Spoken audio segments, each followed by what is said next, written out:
Well, hello everyone, and welcome back. Welcome back to another round with McD Guitars. I hope everyone had a wonderful holiday season and doing great. It's officially 2025. Woohoo! Start a new year. Um, we got some neck work, some body work, all kinds of different work going on today, but it's some pretty fun stuff to get into. I think we're really gonna put some big focus on our body this round. See where we can get with that. Again, we'll probably just do a little more work this round. I don't know if I'll have a ton of explaining to do as far as procedures and all that, but we will go ahead and do a nice long wrap up at the end and kind of explain everything I went through and some of the things we've planned for the build that are not going to happen and some that are going to happen. So I guess without further ado, welcome back everyone. It's been a little bit, but hey, we got to enjoy our vacation time and eat a little pie, right? So yeah, let's get into it, and we'll do the big wrap up at the end and see what we think. So see you guys in a little while. All right. All right. Well, as promised, more planning, and it's kind of silly here. I figure if you're watching my channel, you're probably already watching other guitar building channels, and probably seen this a dozen times and know what's going on. But I'm gonna include it anyways. So we're gonna start drawing out our lines for doing some faceting and start carving this neck. Let's take a peek here.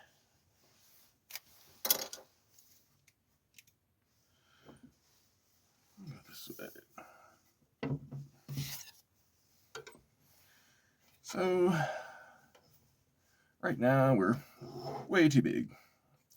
What we're gonna do is just take half of the width of this neck. Just gonna be right at 1 centimeter.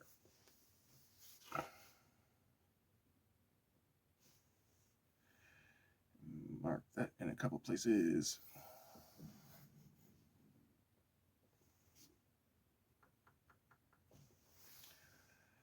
And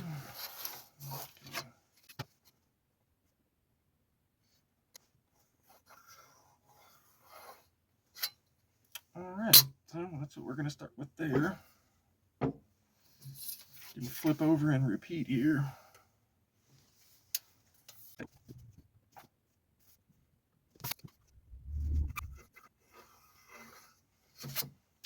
All right, so let's go ahead and work in the middle.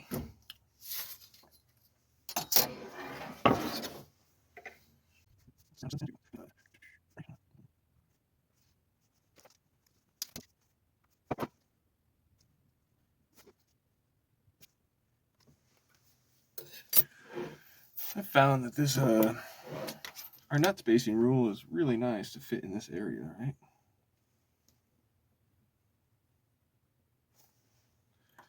I actually also use this thing for the ruler, for doing the ruler trick when I'm sharpening my plane blades.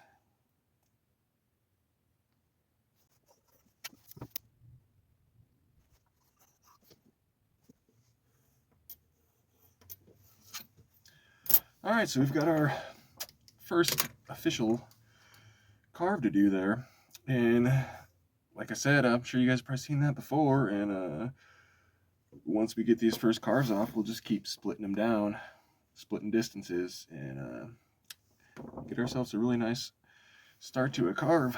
So let's get after it, huh? All right. Well, when I first started building guitars, I developed my own word, and it's called astfoot. And that's a spot to F up to. And well, we do it here.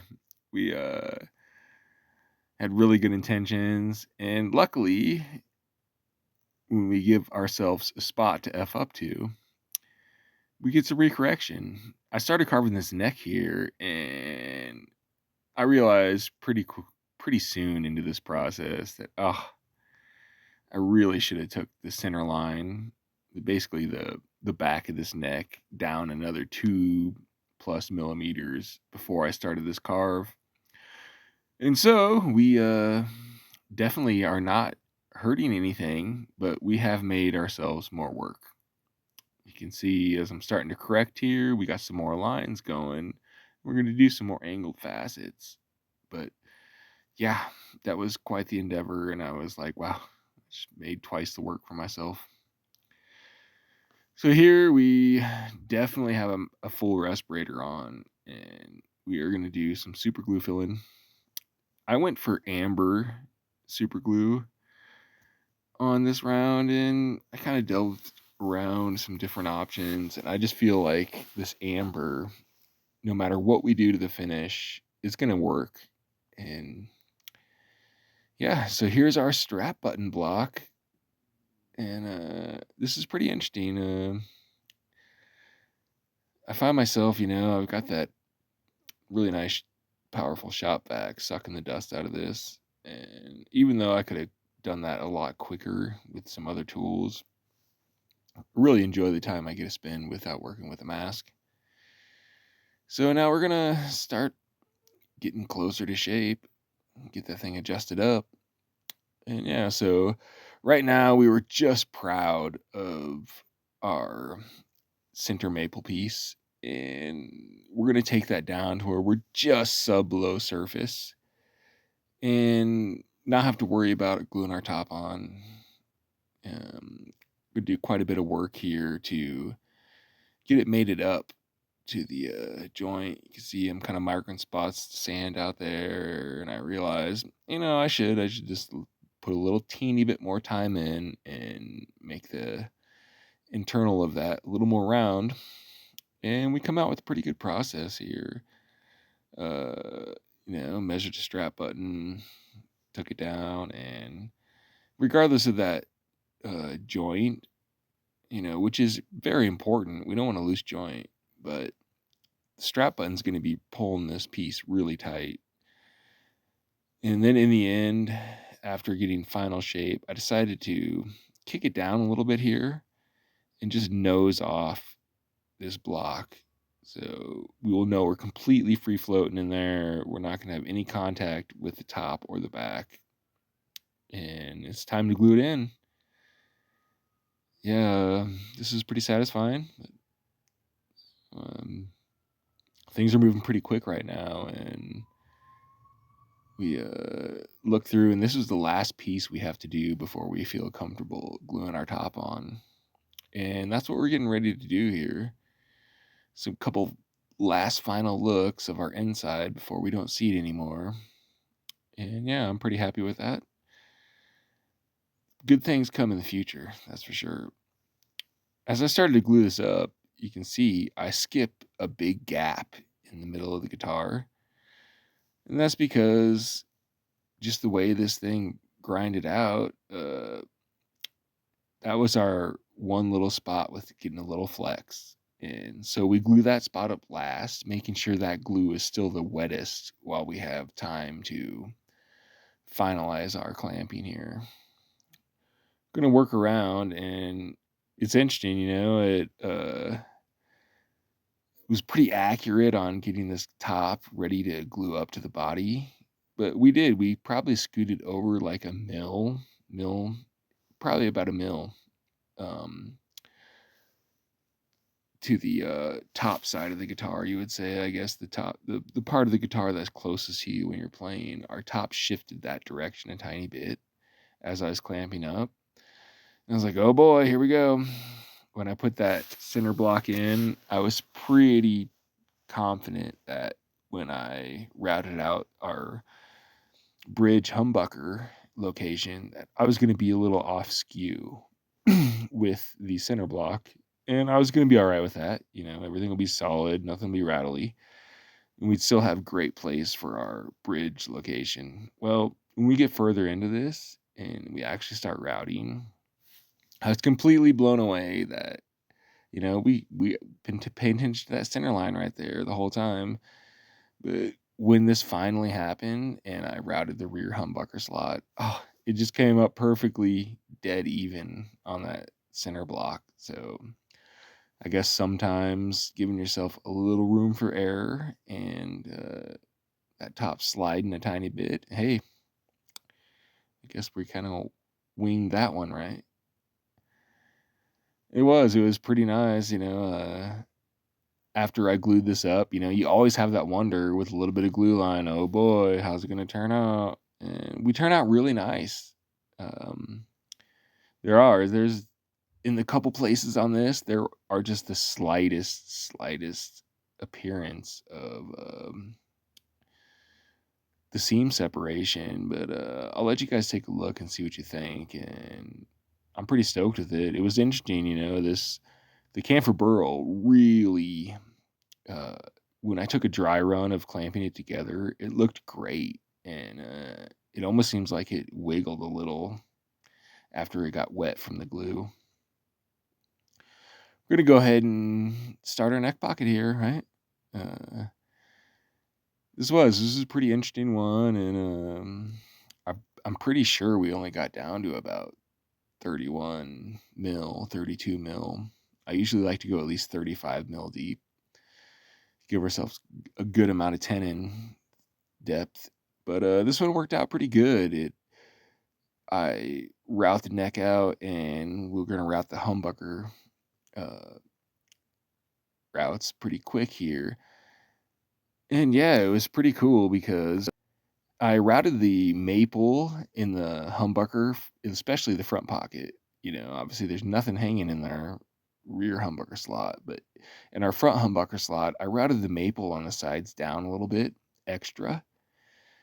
It was only to 1 inch, but I don't think our pickup's going to take that much. And now I'm not going to have to drill any kind of round holes for screw relief or monkey around with that. And I'll be able to measure. Ooh, wait, real quick here. I did line up the center lines. And yeah, the one center line we had on this guitar from the camphor burl to the maple, which lines up great. Well, it's going to disappear in a couple minutes here as we route this out. But as I was saying, once we get this neck and the pickup routing done, I'm going to be able to measure how thick I leave the neck. And that'll be good because we'll be able to leave the neck tenon a little thicker up to where it won't contact the pickup. And it will be a little proud. It'll be a little higher than the maple center block there. So, never done it that way before. It kind of gave me a little scare at one point, but I realized, no, this is going to be good, and everything is working out pretty well. This has always been my favorite angle of capturing a neck route. And yeah, this one came out straight. I can be pretty stoked. It's pretty funny, you always get that tiny little divot of where the router first sinks to its depth. And I always put that right in the middle of the neck block. And yeah, the rest of our surface turned out really flat. I was pretty happy. No tear out, no chip out. And same goes with these on this rear humbucker slot. I was really kind of worried about this camphor burl just blowing a chunk off. I even thought about just hand filing it, and I decided no, I'll just take really small chunks and really ease into it. And this is quite a bit of time here where I'm taking literally 2 millimeters off each pass, and I came out with a really good product in the end. I can't wait for you guys to see it. We're starting to polish up around here. After going through all of this, I have these different deliberations about how I'm gonna, once I hand plane an angle into our neck, I'm gonna have to relieve the body a little bit, and we do not have that much camphor burl around the neck area to go to plane or sand ourselves good neck break in the body. So I've been studying pictures of a lot of different guitars, and I've come up with a pretty good idea. And we'll decide that when we get there. So we'll see what happens. Well, I can definitely say I like the way this is turning out. Yeah, I really can't wait to give this thing the wet look. It's gonna be pretty cool. But here we go. I decided next let's start shaping this top and move forward with it. This camphor burl, it really does. It's pretty hard to work. It's taking a lot of effort. That's a good thing. It seems like both this camphor burl and the koa, they're both pretty high mass woods. I mean, I haven't looked that up on camphor burl, but from the way this is sanding, I don't feel too bad saying it. So, out with the file. This is a really thin top, and boy, if you start to get off par, it can be pretty tough to correct. So, we really want to keep the angle on this carve at a pretty, just a real level surface all the way around. As soon as you shine that in the light, you're going to see any of those dips or dimples, and not a lot of correction we have here. And yeah, it's time to match our bump. Should be pretty cool. I really did. I said, I'm just going to throw these ribs in there, and when we get to the end, I'll decide what I'm going to do with them. And I've kind of got that decision made now. I'm describe a little later, but I'm just going to kind of angle them down to the edge of the guitar so it's not any kind of bump your arm feels or anything, and then just let them artistically kind of flow up. So again, we still got a lot of work on the back, but right now we're getting it done. We taking this down from 8 mil to about 5 mil on the outside, and we'll be sitting about 4 to 5 mil when we're all said and done. And yeah, sanding.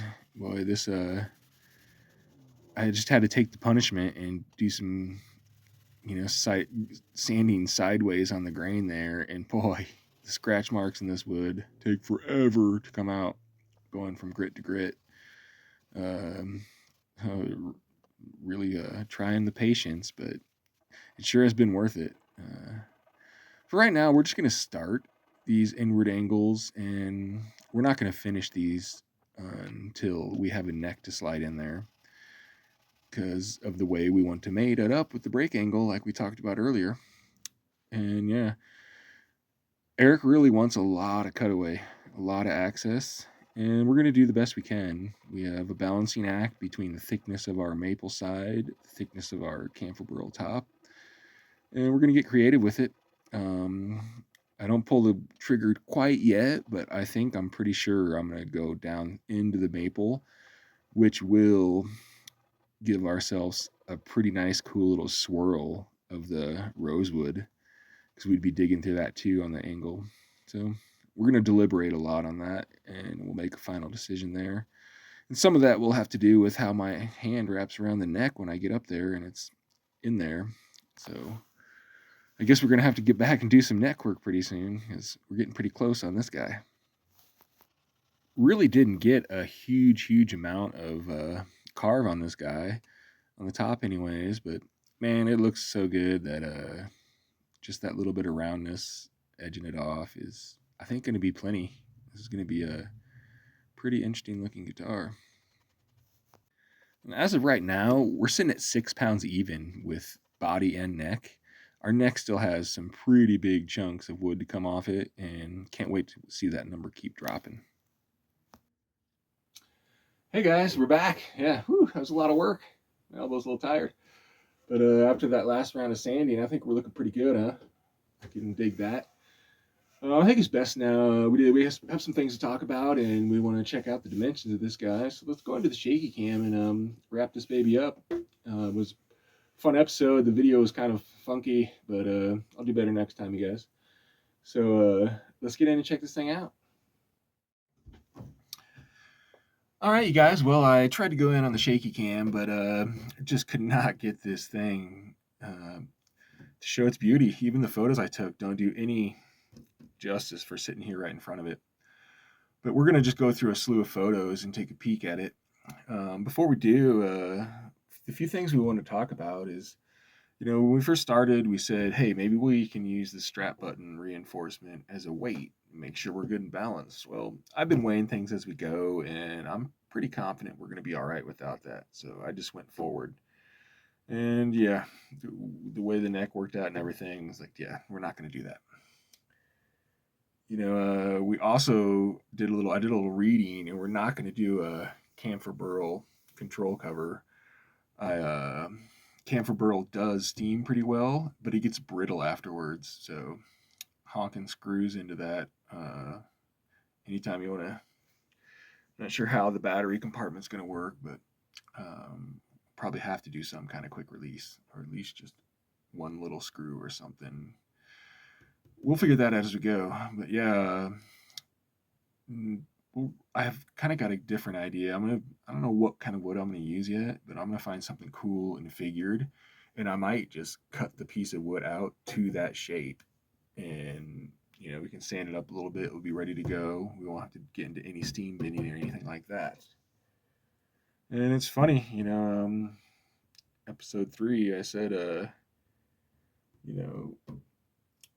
we should have a perfect lineup on the center block, and totally forgot. But by the time I was ready to put this together, there is no way I thought that was going to happen. And I wasn't concerned about it, but yeah, that is just pretty dead on there. So we lucked out there. Everything seems pretty happy.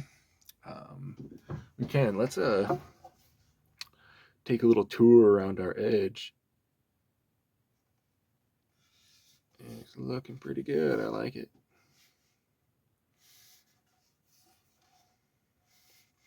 You can see we got our lumps going. I'm gonna angle these off at the end so you don't feel them, and just kind of get artistic with the way they roll up.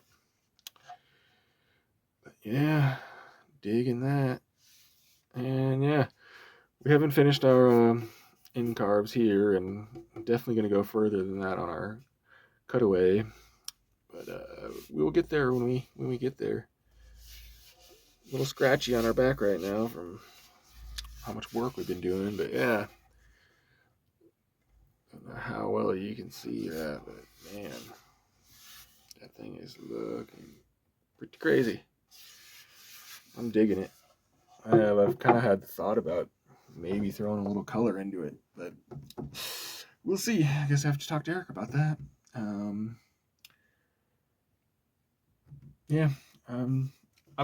I still feel comfortable with the code depth we did. We're going to be just fine getting our pots in there, and it shouldn't be too hard, Do a little string action if we need and monkey them through. And yeah, I'm going to throw a picture up real quick here, and this is the last thing we wanted to talk about is I'm going to go ahead and do some Celtic carving around our F-hole, and I think that's going to look pretty snazzy. I drew it out, and it took quite a while to come up with what I have there, and then I had to take a good picture because, I had to sand it all off. So once we get our top decided where we're going to stop, we'll get some carving on, a little bit of hand carving. I think that's going to look really spectacular. Still kind of up in the air with how busy we're going to be with controls. I think there's a good chance we will just have the single F-hole. Just can't see with everything we're gonna have going on. I can't see doing this without seeing wires blow it. So I just don't think that's gonna be a go. But yeah, we'll see if you can get a little close up of some of these ingrained pictures, and we'll see you guys next episode, huh? All right, cheers.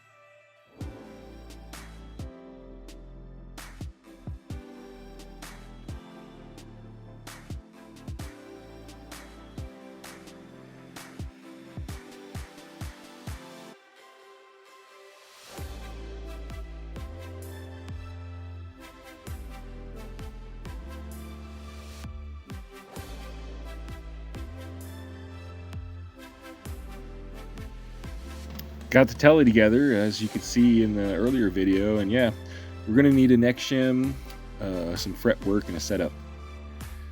And yeah, the PRS is getting fret work done, slow and steady with some stainless, and man, that's some beautiful quilt.